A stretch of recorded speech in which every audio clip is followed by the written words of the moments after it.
Sir, ప్రధాన ప్రతిపక్షంగా ఉన్నటువంటి కొంతమంది నాయకులు ప్రతి అధికారులు, పోలీస్ అధికారులందరూ కూడా పింక్ బుక్ లో ఎక్కిస్తాం అని కూడా ఛాలెంజ్ చేస్తున్నారు. దీనిపై ఏం చెప్తారు?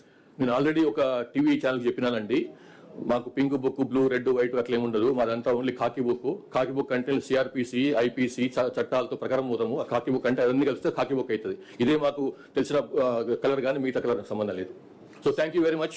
సార్, సోషల్ మీడియాకి సంబంధించి ఇటీవల చాలా పోస్టులు వైరల్ గా మారుతున్నాయి. వారిపైన మీరు కఠినమైనటువంటి అంటే పీడీ యాక్ట్ లాంటి కేసులు పెడతామని చెప్పేసి అని ఒక ఇన్ఫర్మేషన్ వస్తుంది. అది ఎంత అట్లనేం లేదు, అట్లా తెలుసుకుంటాను మరి. కానీ ఒకటే, సోషల్ మీడియా సంబంధించి ఇంతకుముందు కూడా చెప్పినాను నేను, వాళ్ళు వేరే వ్యక్తుల యొక్క శీలహననం చేయకుండా, క్యారెక్టర్ అసాసినేషన్ చేయకుండా, వాళ్ళ గురించి అబద్ధాలు మాట్లాడకుండా, వాళ్ళ గురించి ఇష్టం వచ్చినట్టు వాళ్ళ ఫ్యామిలీ మెంబర్స్ గురించి, వాళ్ళ ఫ్యామిలీ గురించి, వాళ్ళ వ్యక్తిత్వం గురించి అడ్డం రాస్తే మాత్రం తప్పకుండా యాక్షన్ ఉంటుంది. అట్లా కాకుండా ఫేక్ న్యూస్ అది కూడా చేయొద్దు. ఓన్లీ థింగ్ ఏంటంటే, వాళ్ళు with in 4 walls of constitution లో ఏం రాసుకున్నా, ఏం విమర్శ చేసుకున్నా, ఏ సద్విమర్శ చేసుకున్నా, ఏ కన్స్ట్రక్టివ్ విమర్శ చేసుకున్నా, ఎట్లాంటి నిర్మాణాత్మకమైనటువంటి క్రిటిసిజం చేసినా కానీ దానికి మాకు మన నుంచి ఎట్లాంటి ప్రాబ్లం ఉండదు. కానీ అది దారి తప్పి అది నేరంగా మారితే మాత్రం తప్పకుండా విల్ ఎంటర్.